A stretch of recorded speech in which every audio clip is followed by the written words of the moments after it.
सांगली मिरज कुपवाड महापालिकेत स्वीकृत नगरसेवक जनसुराज्यच्या समित कदम यांचा master stroke doctor Pankaj Mhetre यांची स्वीकृत नगरसेवकपदी निवड। सांगली मिरज आणि कुपवाड शहर महानगरपालिकेत आज स्वीकृत नगरसेवक पदाची निवडणूक उत्साहात पार पडली। या निवडणुकीत भारतीय जनता पक्षाचे 3 उमेदवार निवडून आले, तर जनसुराज्य शक्ती पक्षाकडून डॉक्टर पंकज म्हेत्रे यांची स्वीकृत नगरसेवकपदी निवड करण्यात आली। जनसुराज्य शक्ती पक्षाचे प्रदेशाध्यक्ष समित कदम यांनी राजकीय डावपेच रचत एक जागा आपल्या पक्षाच्या पारड्यात पाडून घेतल्याचे त्यांच्या या निर्णयाची राजकीय वर्तुळात चर्चा रंगली आहे। जनसुराज्य शक्ती पक्षाला एक जागा मिळाल्याबद्दल समित कदम यांनी मुख्यमंत्री देवेंद्र फडणवीस, जिल्ह्याचे पालकमंत्री चंद्रकांत पाटील तसेच संबंधित आमदारांचे आभार मानले।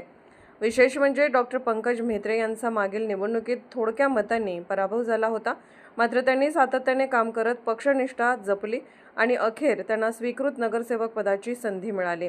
डॉक्टर म्हेत्रे यांच्या निवडीमुळे त्यांच्या कार्यकर्त्यांमध्ये मोठा उत्साह पाहायला मिळाला। निवडीची घोषणा होताच कार्यकर्त्यांनी गुलालाची उधळण करत जल्लोष साजरा केला। त्यांच्या या निवडीमुळे जनसुराज्य शक्ती पक्षाला महापालिकेत बळकटी मिळाल्याचे मानले जात आहे। आज या ठिकाणी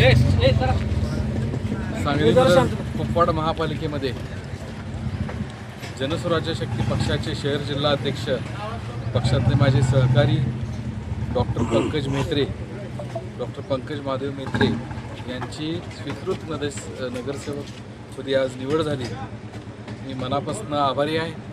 राज्याचे मुख्यमंत्री आदरणीय देवेंद्रजी फडणवीस साहेब, जिल्ह्याचे पालकमंत्री आदरणीय चंद्रकांतदादा पाटील, जिल्ह्यातले पक्षाचे असणारे सर्वच आमदार, जिल्हा अध्यक्ष, त्याचबरोबर आमच्या पक्षाचे पक्षाध्यक्ष आमचे नेते डॉक्टर आमदार विनय कोरे सावकार साहेब, या सर्वच मंडळींचे मी मनापासून आभार मानतो आणि भारतीय जनता पार्टीकडनं शिकावं, घटक पक्षाला कसा न्याय दिला जातो आणि नक्कीच एक चांगला पद्धतीचा न्याय या जनसुराज्य शक्ती पक्षाला भारतीय जनता पार्टीने एक मोठा बहुमान आज आम्हाला त्या ठिकाणी बहुमान दिला आणि कॉप्ट नगरसेवक पदाची संधी आमच्या शहरात जिल्हाध्यक्ष डॉक्टर पंकज म्हेत्रे यांना मिळाली। त्याबद्दल पक्षाच्या वतीनं, सर्व कार्यकर्त्यांच्या वतीनं मी सर्वच नेते मंडळींचं मनापासून आभार मानतो। पक्षाचे प्रदेशाध्यक्ष आदरणीय रवींद्र चव्हाण साहेब, राज्याचे महसूल मंत्री माजी प्रदेशाध्यक्ष चंद्रशेखर बावनकुळे साहेब, या सर्वांचंच मी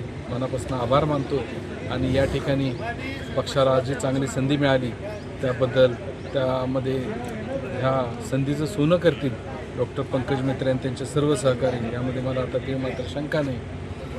आणि निश्चितरित्या आज या सर्वच मंडळींची जबाबदारी वाढली की पुढच्या काळामध्ये येणाऱ्या ज्या भविष्यातल्या निवडणुकी असतील त्यामध्ये पक्षाच्या जास्तीत जास्त सीट्स कशा निवडून आणता येतील यासाठी या सगळ्यांनी पक्षकार्य आणि महायुतीचा झेंडा कसा पुन्हा एकदा ताकदीनं वर घेतला जाईल यासाठी प्रयत्न करावा, असं मी या ठिकाणी या निमित्तानं आवाहन करतो।